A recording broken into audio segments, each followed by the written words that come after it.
evening, everyone. Good evening. Good evening. Good evening, Govindji, Namaskar. Good and evening. good evening, all the mentors of this professional development program. Good evening, sir. Good evening. Good evening, everyone. Good evening. Thank you Jagjit ji, आपने ये opportunity दी दिल की बातें लोगों से करने के लिए। और welcome sir, always welcome. Thank you. और आपसे जब भी बात होती है तो बड़ा मजा आता है। Singh is always king. So Jagjit sir, Sunil Keshwani sir, Kishan Ahuja sir, Amit Arora sir, Kamal Garg sir, Manisha Jaiswal ji, सबको मेरा नमन। और मेरे जितने भी ऑडियंस हैं, I will just pass on some information to you all. First, have a notepad and a pen, क्योंकि कागज और कलम की इज्जत कभी खत्म होती नहीं है। दूसरा, उस कागज कलम को यूज कीजिएगा, क्योंकि जितना ज्यादा उसको यूज करेंगे आपकी लाइफ में उसका रीयूज बढ़ेगा, और जब रीयूज बढ़ेगा तो आपकी लाइफ रीन्यू होती चली जाएगी। क्योंकि जो भी नोट्स आप बनाएंगे हो सकता है कि शायद आज काम ना आए, कुछ सालों के बाद जब आपको दिक्कत हो, कुछ गाइडेंस चाहिए हो, तो शायद वो कागज में लिखे हुए जो अक्षर हैं आपके जीवन में कहीं ना कहीं कुछ बदलाव लेके जरूर आएंगे। तीसरा, जैसा पास ऑन किया गया है, अगर आपके कोई भी सवाल हैं तो उसको प्लीज आप लोग चैट पे शेयर कीजिएगा। जगजीत जी को थैंक्स कहता हूं कि वो इतना पेन ले रहे हैं, सारी चीजें मैनेज कर रहे हैं। सो जगजीत जी विल जस्ट मॉडरेट जितने भी क्वेश्चंस हैं, ताकि हम लोग सेशंस के एंड में उन क्वेश्चंस को हैंडल कर सके। And I will request all my colleagues, my को पैनलिस्ट, कि जो सवाल के जवाब अगर मेरे मस्तिष्क में ना हो तो मैं आप सबसे विनती करूंगा, गुजारिश करूंगा कि प्लीज आप लोग भी ऑडियंस के जीवन को उनका जवाब दे के कहीं ना कहीं एक ऐसे पथ पे लेके जाएं कि उनको डायलेमा से निकलने का मौका मिल सके। स्वभावनुपदेशन शक्यते कृतम मन्यथा सतप्तपि पानीयम पुनः गच्छति शीतताम। इंसान का स्वभाव और जल एक जैसे होते हैं। जल यानी पानी को आप जितना भी गर्म कर लीजिए, जितना भी उबाल लीजिए और थोड़े देर तक उसको छोड़ दीजिए, कहीं ना कहीं वो अपनी गर्माहट को छोड़ देती है, क्योंकि पानी का स्वभाव है शीतल होना, और वो पुनः शीतल हो जाती है, ठंडा हो जाता है। इंसान का मस्तिष्क भी वैसा ही है। तो मस्तिष्क भी जब उसको उपदेश दिया जाता है तो उस टाइम बहुत एक्साइटेड होता है, लेकिन धीरे धीरे शीतलता आने लग जाती है, और जब शीतलता आती है तो शिथिलता आने लग जाती है। सो कोशिश कीजिएगा कि जो उपदेश, जो बातें मैं आपसे आज शेयर कर रहा हूं, कहीं ना कहीं उनको आप अपने जीवन में अप्लाई कीजिएगा। मैं वही बातें करूंगा जो मैंने खुद यूज किया है, and I always believe preach what you practice. Okay, so ladies and gentlemen, reset जिंदगी ये बटन है, इसको बस प्रेस करना है। The life will be in a reset mode, but ये इतना आसान नहीं है, क्योंकि सिस्टम में सिर्फ प्रेस करना होता है। लाइफ में हमें प्रेस बहुत सारी चीजें करनी होती हैं, तब जाके जीवन जो है वो हमारा रीसेट होता है। श्री कृष्ण ने कहा है कि मैं समय हूं, और जब मैं समय हूं तो समय के अनुकूल मैं बहुत सारी चीजें आपके साथ साझा करूंगा। जो इंसान का शरीर है ये हमारे कपड़ों की तरह है, हर रोज एक उतारते हैं, एक पहनते हैं। शरीर हमारा, हमारी आत्मा और ये जीवन, ये पृथ्वी, सब कुछ ऐसे ही है। ये एक सर्कल है जो चलता रहता है। नए चीजें आती हैं, पुरानी चीजें थोड़ी देर के लिए पीछे चली जाती हैं, फिर रिसाइकल होकर हमारे जीवन में आती हैं। तो यही जीवन है हमारा। ज्ञान भी वही है। जो चीजें पहले थी थोड़े टाइम पे शिथिल हुई, आज फिर दोबारा आ गई है। आई वाज सो हैप्पी कि मेरे अंदर एक कुक भी है, मेरे अंदर एक पेंटर भी है, मेरे अंदर बहुत सारी चीजें इस पेंडेमिक की वजह से समझ में आई। सो पिछले कई सालों से हर कोई कंप्लेन करता था, टाइम नहीं है, टाइम नहीं है। थैंक्स, टाइम आज बहुत ज्यादा है, but again how you are using the time, it will decide कि अगला जो वस्त्र है आपके शरीर पे वो कौन सा आने वाला है। And thanks to the pandemic effect in our mindset and in our life, बहुत सारी चीजें जो थी हमारे जीवन में, बहुत सारे जो हमारा नॉलेज था, ज्ञान था, कहीं ना कहीं समय के साथ साथ वो चीजें धूमिल होती चली गई, बट अब दोबारा वो चीजें वापस आई हैं। तो 3 जनरेशन है यहाँ पे, कल, आज और कल। और ये जो कॉन्फ्लिक्ट होता है ऑफ द जनरेशन, यही है कल, आज और कल के अंदर। आज इस सेशन में भी अगर आप देखेंगे तो 3 जनरेशंस बैठे हुए हैं। पैनलिस्ट में हमारे कुछ लोग हैं जो कल से हैं, कुछ लोग हैं जो आज से हैं, और ऑडियंस में बहुत सारे लोग हैं जो कल के हैं। और ये 3 जनरेशंस को जब आप सम अप करते हैं तो आई टेल यू ज्ञान बहुत मिल सकता है आपको। थैंक्स, आज ये समय मिला है इन तीनों को एक साथ जोड़ने का, 3 जनरेशंस को एक साथ लाने का, और संस्कार देने की जिम्मेदारी घर में उस पीढ़ी की है जिसको कहीं ना कहीं शायद पिछले कुछ दौर में लोगों ने शायद भुला दिया था। ये वो पीढ़ी थी जिसने जीवन के बहुत सारे मुकाम देखे थे, बहुत सारे आयाम देखे थे और बहुत सारे परिणाम भी देखे थे। इन मुकामों, आयामों और परिणामों का जब मिश्रण था, हमारे दादा दादी या नाना नानी हुआ करते थे जो बच्चों को घेर के नई नई कहानियां सुनाते थे। ये जीवन के लेसन्स होते थे, सीख होते थे, ये लाइफ एक्सपीरियंस थे, ये लाइफ के नॉलेज थे। धीरे धीरे कहीं ना कहीं वो चीजें हटी थी, बट थैंक्स, कहते हैं blessings in disguise. Exactly, it is a blessing in disguise. आज वो जनरेशन दोबारा अपने आसपास बच्चों को घेर के बैठी है और वो कहानियां दोबारा उनके साथ साझा कर रही है। सो आज जिन विषयों पे, जिन टॉपिक्स पे मैं बात करने वाला हूं, ये 3 चीजों के साथ मिला हुआ है। मैंने सिर्फ 2 चीजें आपसे शेयर करी थी जब मैंने आपको इस प्रोग्राम के बारे में बताया था। पहला था हमारा इनसाइट, दूसरा था फोरसाइट, और एक चीज मैंने छिपा के रखा हुआ था, क्योंकि कहते हैं इंसान अपने पास्ट को छिपा के ही रखता है, और पास्ट जो है ये मिस्ट्री है, पास्ट जो है ये सीक्रेट है, और बहुत सारे रहस्य जो होते हैं हमारे जीवन के, वो हमारे भूतकाल, हमारे इतिहास में छिपा होता है। और इतिहास जानने की हर किसी के अंदर एक एक्साइटमेंट होती है। इतिहास के साथ एक वर्ड जुड़ा हुआ है, उस वर्ड का नाम है pedigree. If anybody knows the meaning of pedigree, please chat में शेयर कीजिएगा उसका meaning. I am proud of my pedigree, I am really happy of my pedigree. जो लोग मेरे साथ इंस्टाग्राम पे जुड़े हुए हैं, उनसे भी रिक्वेस्ट करूंगा कि आप लोग भी प्लीज शेयर कीजिएगा, और जो लोग ट्विटर पे हैं, हैशटैग रीसेट जिंदगी के साथ आंसर दीजिएगा। तो ladies and gentleman, 30 seconds over. Pedigree का मतलब है वंशावली, यानी कि योर लीनिएज, आप कहां से आए हैं। अगर आपको मालूम है कि आप कहां से आए हैं, तभी आप जान पाएंगे कि जाना कहां है।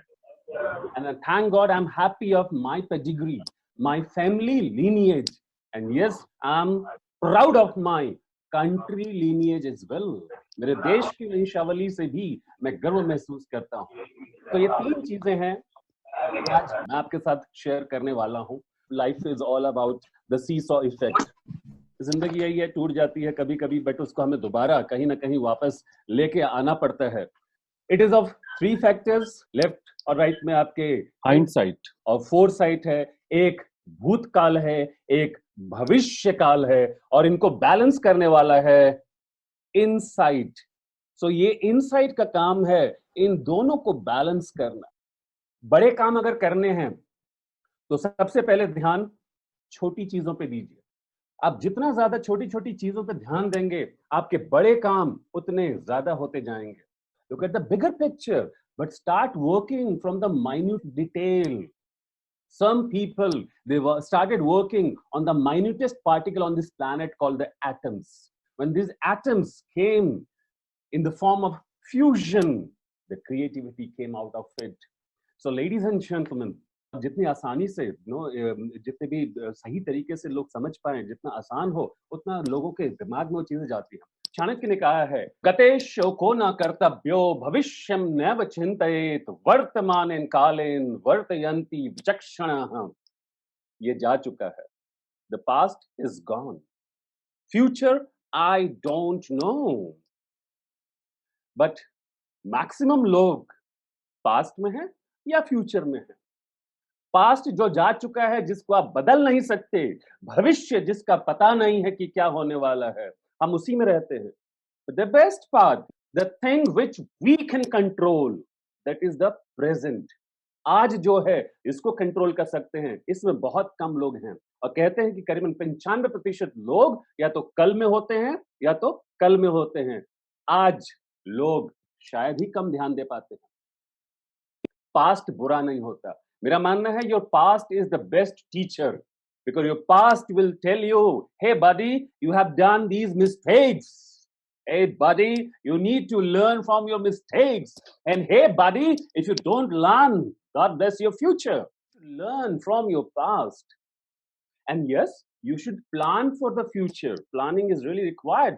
As told by Brian Tracy, proper prior planning prevents poor performance.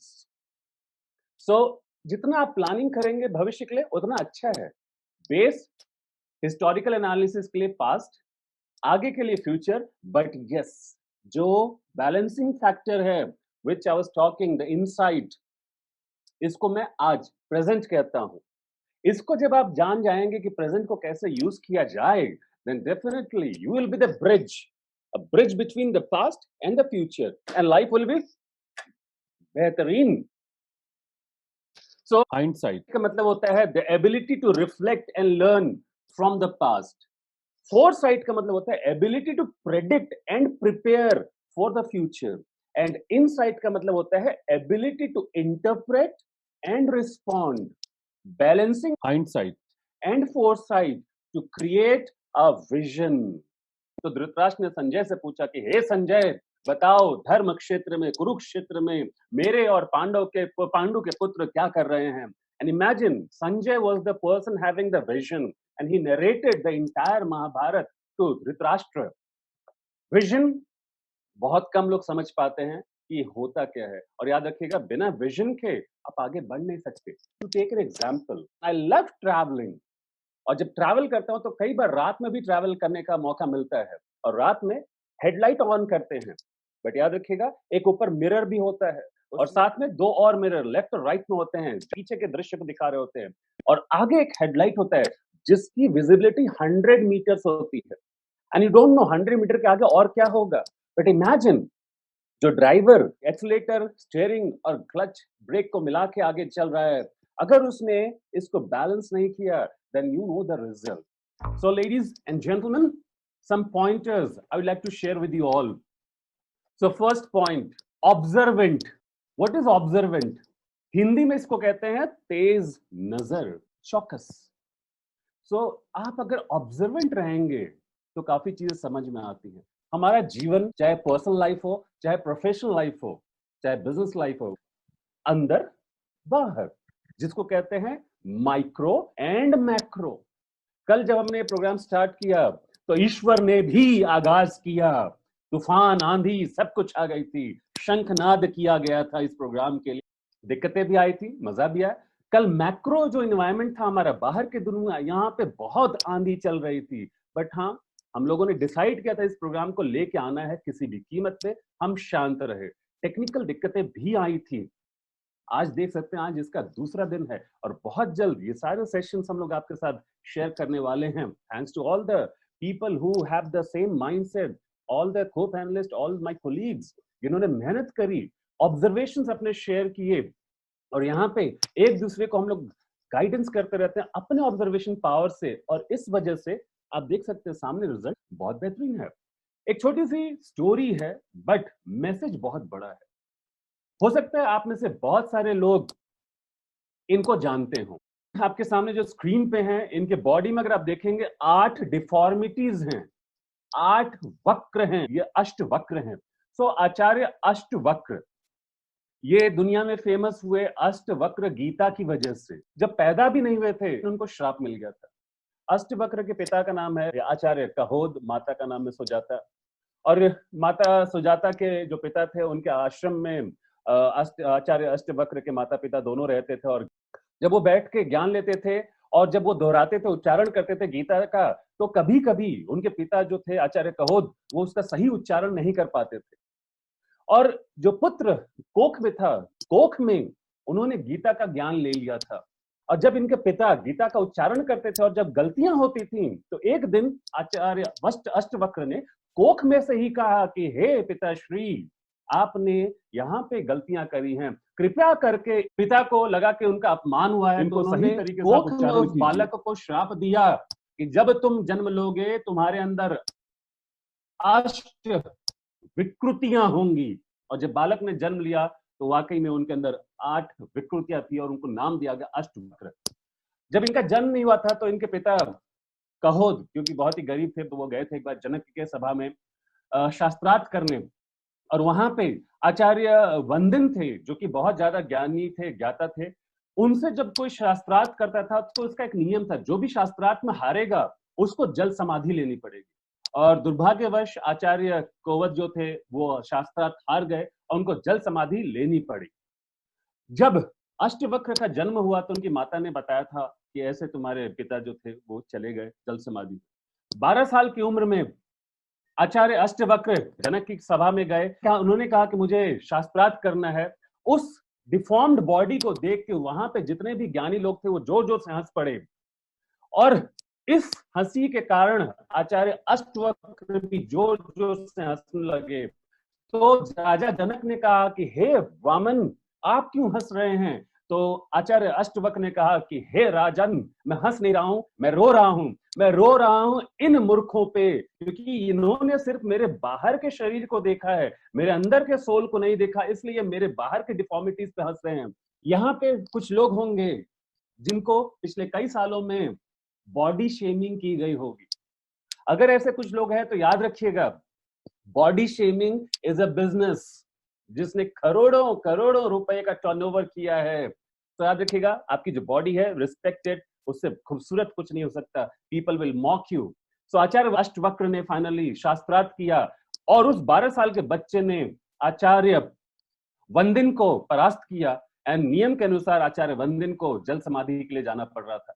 जैसे ही वो जल में जाने लगे तो आचार्य अष्टवक्र ने कहा कि प्रभु, मैं आपको क्षमा करता हूं। और ये कहते ही आचार्य वंदिन ने जितने भी शास्त्रार्थ में हारे लोग थे जल समाधि में, उनको वापस लेके आए उस जल में से और रहस्य बताया कि मैं वरुण देव का पुत्र हूं और वरुण लोक में पूजा पाठ होने की वजह से ब्राह्मणों की कमी थी, तो वहां पे जल समाधि के कारण ये लोग जाते थे। इमेजिन, एक इंसान जिसका शरीर काम नहीं कर रहा था लेकिन दिमाग काम कर रहा था, ऑब्जर्वेंट था, वो हर चीज को समझ जाता था जब कोख में था तब से। लाइफ में बहुत से प्रॉब्लम्स होते हैं, अगर आप सॉल्यूशन पे ओरिएंटेड रहेंगे तो आपको दिक्कत कभी नहीं आएगी। Thanks to my experience with the NCC, national cadet corps and the Indian army, that particular experience told me, because जब भी हमें कमांड दिया जाता था तो एक ही चीज बोला जाता था सीनियर के थ्रू, ओए हेलो हो जाएगा, और हम लोग बोलते थे यस सर हो जाएगा, बिकॉज उनको पूरा भरोसा था ये लोग कर लेंगे। Second point after observant is adaptability. Adaptability, adaptability का हिंदी है अनुकूलन या फिर यथा काल व्यवस्था। जब चीजें बदल रही होती हैं तो सिचुएशंस के अकॉर्डिंग अपने आप को बदल लेना, इसको एडेप्टिबिलिटी कहते हैं। और आज 50 दिन हो चुके हैं मेरे प्यारे भाइयों और बहनों। 18 तारीख की शाम को बताया जाएगा कि आगे क्या होगा। तो मेरे प्यारे भाई और बहनों, एडेप्ट करने की तैयारी कर लीजिए, अन्यथा जीवन में आपको ही दिक्कतें आएंगी। Third, humility. ह्यूमिलिटी यानी कि विनम्रता। विद्या ददाति विनयम, ज्ञान आपको विनयशाली बनाता है। और कहते हैं जो पेड़ जितना बड़ा होता है उसकी जड़ें जमीन के अंदर उतनी ही ज्यादा गहरी होती हैं, और अगर आप जड़ों से दूर चले जाएंगे तो पेड़ सूख जाएगा। और कहीं ना कहीं अगर आप देखेंगे हम अपनी जड़ों से दूर हो चुके हैं। रूट्स बहुत जरूरी होती हैं। रूट से जब कनेक्टेड होते हैं तो उस पेड़ में, उस शरीर में न्यूट्रिशन होता है, you fertilise, you grow. So ladies and gentlemen, be vinamr, be humble. The fourth, simplicity. पिछले 50 दिन आई टेल यू कोई ऑनलाइन शॉपिंग नहीं हुआ, कोई ब्रांड, कोई लेबल नहीं लगाया, but still I am happy. Life is too simple.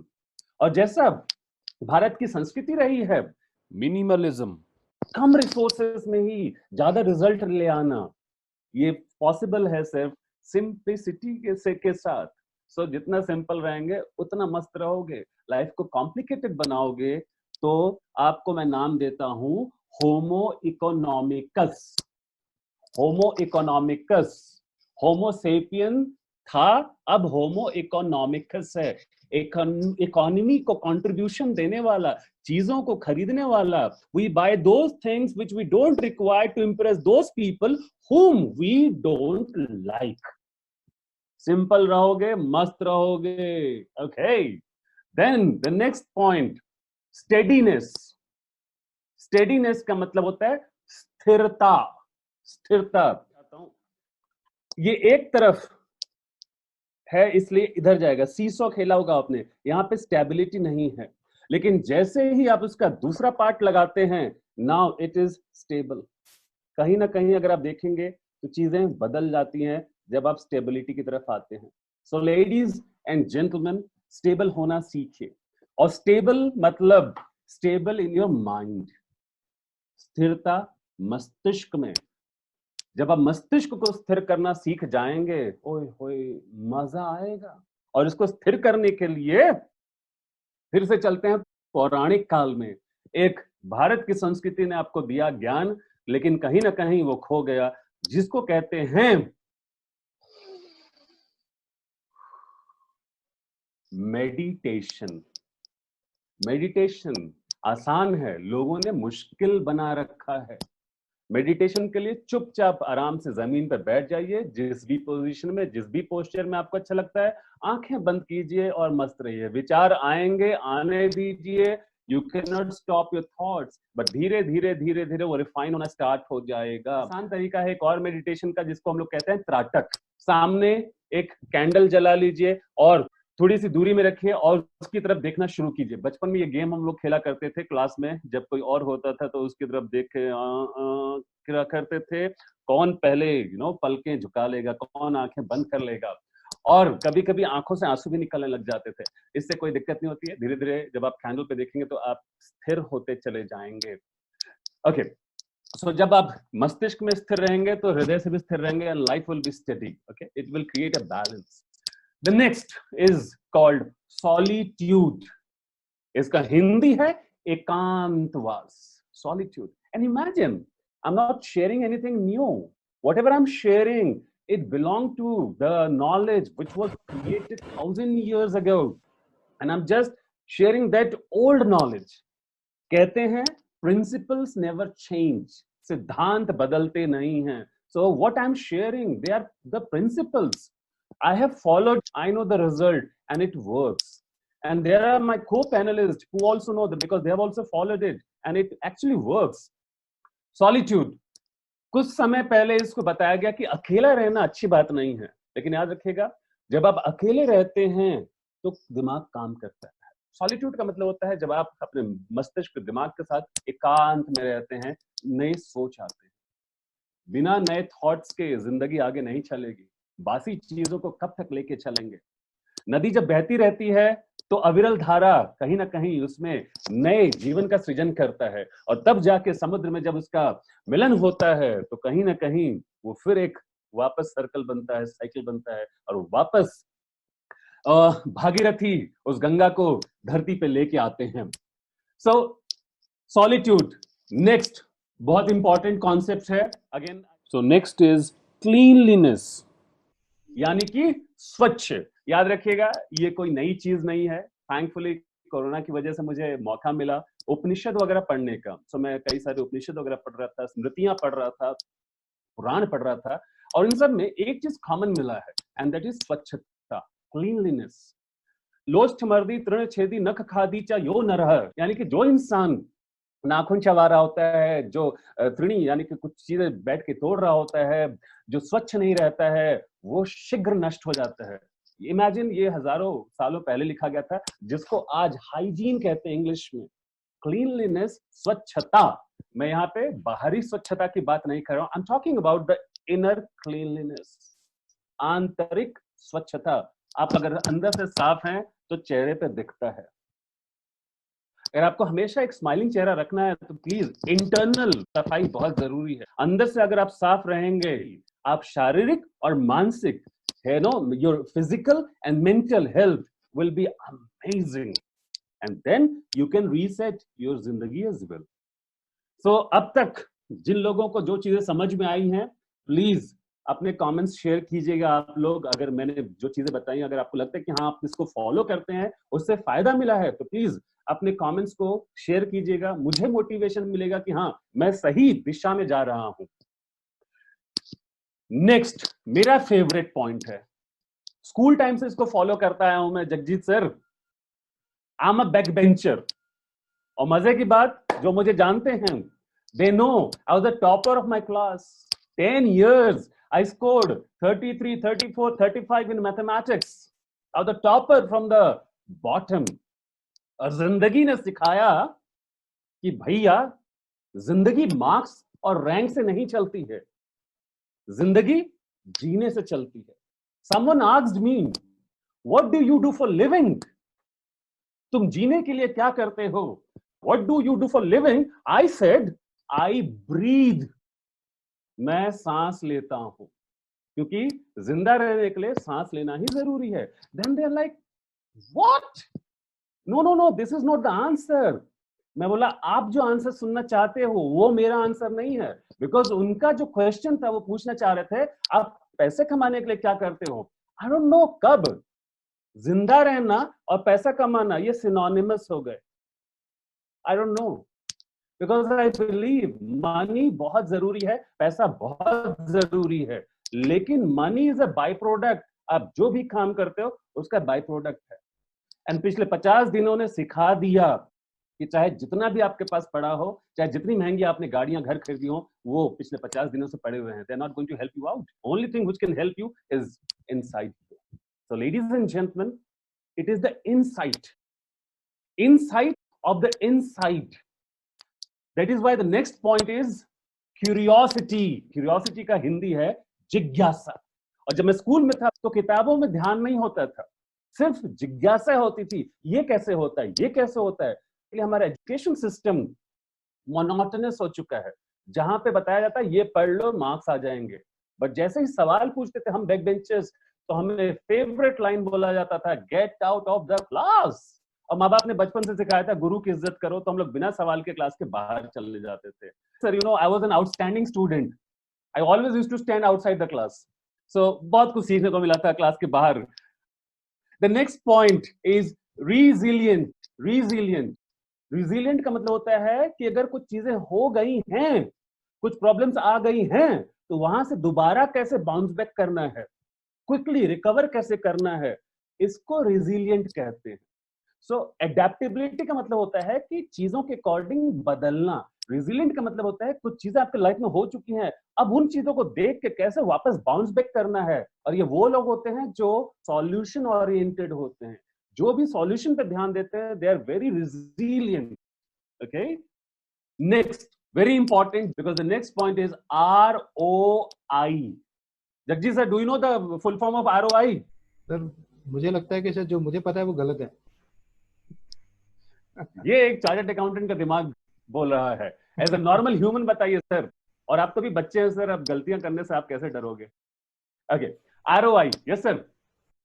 तो सभी कहते हैं return on investment sir, but okay, I think जो आपके माइंड में है that is totally different. So ROI का मतलब है रिटर्न ऑन आइडिया।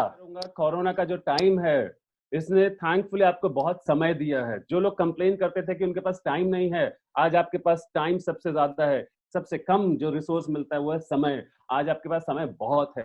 आज आइडिया पे ध्यान दीजिए, and idea can change your life sir ji, and madam ji as well. So जितना ज्यादा आप आइडियाज, मैंने पेपर पेन इसलिए बोला था कि जो आप लिखेंगे तो वो आइडिया क्रिएट करेगा, और एक आइडिया जिंदगी बदल के रख सकता है आपकी। और जैसा धीरू भाई जी ने कहा है, सोच किसी की बपौती नहीं है, जो सोच के उसको पहले अप्लाई कर ले, बिजनेस उसी का कहलाता है। Ladies and gentleman, the last point जो बचपन से लोग बोलते आए, बी डिसिप्लिन्ड। मैं भी आज कहूंगा बी डिसिप्लिन। इसका हिंदी है अनुशासन।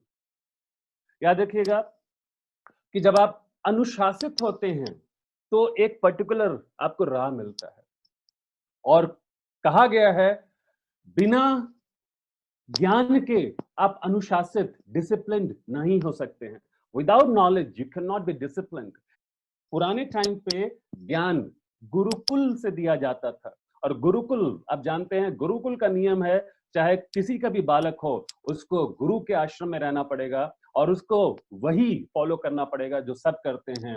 उसको जमीन पे सोना पड़ेगा, गुरु के लिए की सेवा करनी पड़ेगी, गुरु माता की सेवा करनी पड़ेगी, और सब कुछ करना पड़ेगा जो गुरु कहेंगे। बट आज पता नहीं चला कि कब गुरु शिक्षक बने, कब शिक्षक टीचर बने, और कब टीचर सर्विस प्रोवाइडर बन गए, कब शिक्षा टीचिंग बनी और कब टीचिंग एक प्रोफेशन बन गया। प्रोफेशन का हिंदी है व्यवसाय, और शिक्षा एक व्यवसाय नहीं है। जो स्कूल में मिल रहा है मैं उसको शिक्षा नहीं कहता हूं, मैं उसको सर्टिफिकेट कहता हूं, ताकि आप दुनिया को दिखा सके। क्योंकि असली शिक्षा जो है वो यहाँ पे मिलती है, जीवन से मिलती है, आपके आसपास के लोगों से मिलती है।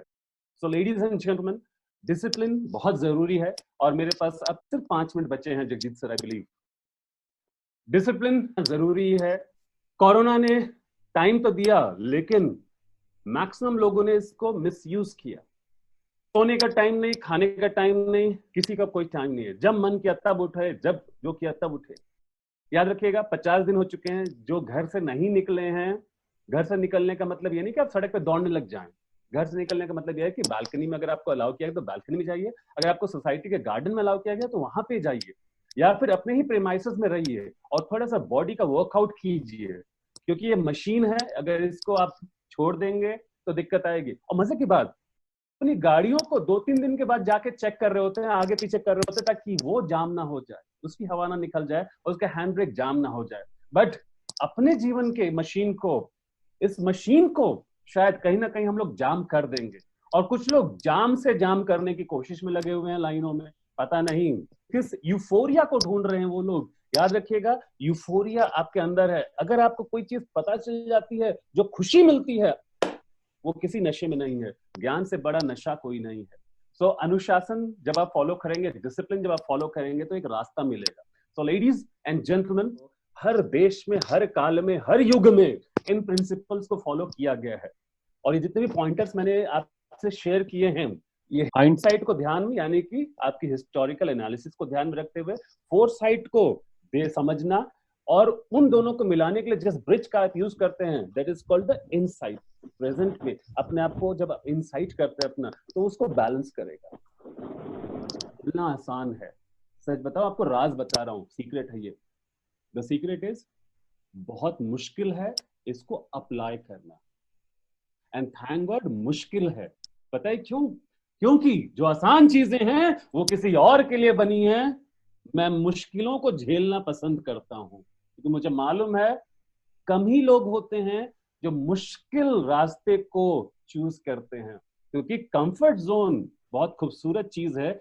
शॉर्ट टर्म कैपिटल गेन, बहुत सारे लोग शेयर मार्केट में जानते हैं, आज ही बेच के खरीद के बेच देना, दे नो शुरुआत में प्रॉफिट हुआ बट अचानक से लॉस ज्यादा हो गया। और जो लॉन्ग टर्म तक छोड़ते हैं, they know the benefit. As happened in 90s, एक इंसान ने एमआरएफ के शेयर्स खरीदे थे, और इस साल उस इंसान ने अपने पोते को बताया कि मेरे पास कई हजार एमआरएफ के शेयर्स हैं, और उस दिन एमआरएफ के शेयर का प्राइस करीबन 70,000 रुपए था। लेडीज एंड जेंटलमैन, ये फायदा होता है लॉन्ग टर्म का। सो इन चीजों को जब आप करेंगे तो जिंदगी बड़ी खूबसूरत होगी, खुशनुमा होगी। आजा मेरी गाड़ी में बैठ जा, आजा मेरी गाड़ी में बैठ जा। सो आप देख सकते हैं साइकिल है, खूबसूरत है, आगे चलाने वाला मैं हूँ, पीछे मेरी धर्म पत्नी है, हम दोनों साइकिल पे बैठे हुए हैं। जिंदगी में खूबसूरती है, हैप्पीनेस है, सामने तितली है, तो उस तितली को हम लोग एंजॉय कर रहे हैं। छोटे छोटे पल होते हैं, छोटे छोटे मोमेंट होते हैं, जिसको जब एंजॉय करना स्टार्ट करते हैं तो आपके जीवन की खूबसूरती उन खुशियों को बाहर लेके आती है। और इन चीजों के द्वारा जिंदगी मिल गई दोबारा। किसी ने कहा था जिंदगी ना मिलेगी दोबारा, बट आई टेल यू, जिंदगी मिल गई दोबारा। ये पिछले 50 दिन ने बहुत कुछ दिया मुझे। इस पिछले 50 दिन ने मेरे अंदर की प्रतिभा को निकाला। So this is what I draw. और इसके अलावा मैंने बहुत सारी पेंटिंग्स और भी बनाई, बहुत सारी चीजें करी, एंड मजा आ रहा है। हो सकता है कि शायद इन चीजों के द्वारा एक नई अपॉर्चुनिटी मिल जाए, हो सकता है कि कल शायद मैं कुछ और करने लग जाऊं, एंड सीरियसली बहुत सारी चीजें सोच रहा हूं। And that is why to conclude I would say reset जिंदगी from zero to infinite. From zero to infinite का मतलब है कब जब जिंदगी आप जीरो से शुरुआत करते हैं तो आपको दिक्कत कभी नहीं आती, क्योंकि आपको रास्ता मालूम है कि अगर आप 100 से गिर भी गए तो दोबारा जीरो से कैसे शुरुआत की जाती है। अगर आपने शुरुआत ही 100 से करी है और अगर आप गिर गए, अब आपको दिक्कत आएगी, बिकॉज आपको मालूम नहीं है कि दोबारा जीरो से शुरुआत कैसे की जाती है। याद रखिएगा, अगर आपको रीसेट करना है तो ये समय है, this is the perfect time. I tell you, इससे परफेक्ट टाइम आज तक आपको नहीं मिला हो। नई चीजें हैं, नई सोच है, नए लोग हैं आपके पास, उन रिलेशंस को नया कीजिए, उन लोगों को अपने जीवन में नए तरीके से लेके आइए, सोच को नया कीजिए, इनसाइट को निकालिए, हाइंडसाइट को देखिए, फोरसाइट अपने आप नया हो जाएगा। सो ladies and gentleman, thank you very much for being a part of my life today. Thank you very much for upgrading my life today. Thank you very much for motivating me to share the insight of me with you all. I really thank all my panelists over here. Again, जो भी audience है, मैं आप सबसे request करूंगा, अगले 3 दिन 4 दिन तक हमारा सेशन और चलने वाला है, एंड आई टेल यू हमारे मेंटोर्स आने वाले हैं। कहते हैं कि बड़े धमाके जो होते हैं दिवाली के टाइम में, देखो बड़े जो धमाके होते हैं वो अंत में होते हैं।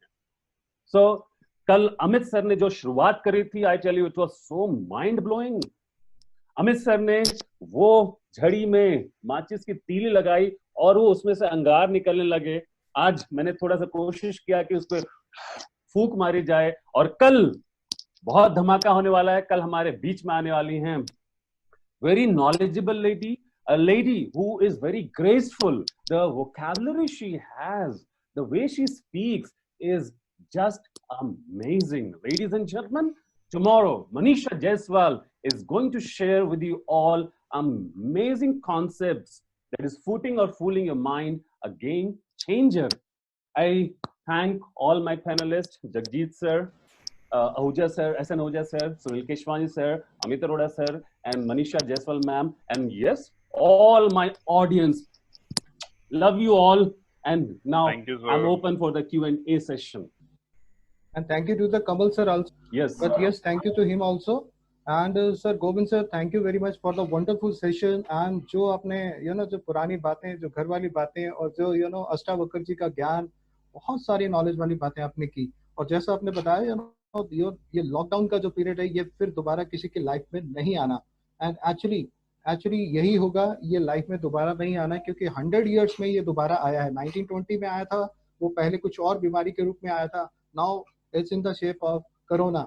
सो मेरा मानना भी यही है कि लॉकडाउन में जो हमने सीखा है, what we have learn from this lockdown period in the 50 days, knowledge के ऊपर काम किया है, अपने फेशियल एक्सप्रेशन पे काम किया है, जो पीस ऑफ माइंड हमें मिला है, and new idea to reset this जिंदगी, right? So wonderful session sir again, and thank you very much being with us, and thank you all the mentors, वो भी बैक साइड पे बैठे हुए हैं, हमें सुन रहे हैं, उन्होंने भी पूरा सेशन सुना है, and all the participants those have joined us, thank you very much for giving your precious time to us in this session.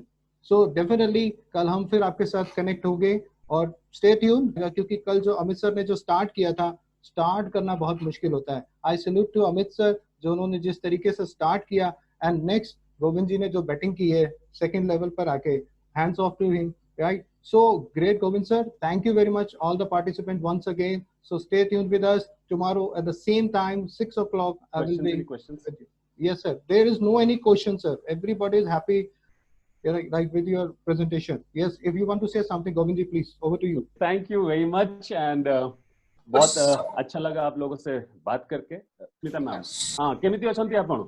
हाँ भला, नमस्कार। Okay, बहुत बढ़िया नमस्कार, कहले, बहुत बढ़िया कहले, बहुत motivated, your face is glowing. Thank you, always. Like a guru. Thank you very much. Right? Okay, thank you. Thank you Samita ji, thank you very much. Yes Govind sir, please sir. If you जी want to sir, अंत में यही कहूंगा कि ईश्वर आप सभी का जीवन बहुत ही खुशमय करें। ईश्वर करें कि आपके जीवन में, आप सभी के जीवन में खुशियां आए और आप सबके चेहरे पे मुस्कुराहट बनी रहे, ताकि आपकी मुस्कुराहट से जो आपके आसपास लोग हैं उनके जीवन में आपके मुस्कुराहट की इन्फेक्शन फैलती रहे। और ये इन्फेक्शन बहुत खूबसूरत होगा, क्योंकि इस मुस्कुराहट के साथ हम इस टर्बुलेंट टाइम को झेलते हुए आगे चले जाएंगे। सो बहुत बहुत धन्यवाद। Thank you. Thank you very much. Thank you very much, everyone. See you tomorrow at the same time, 6 o'clock. Thank you. Thank you very much.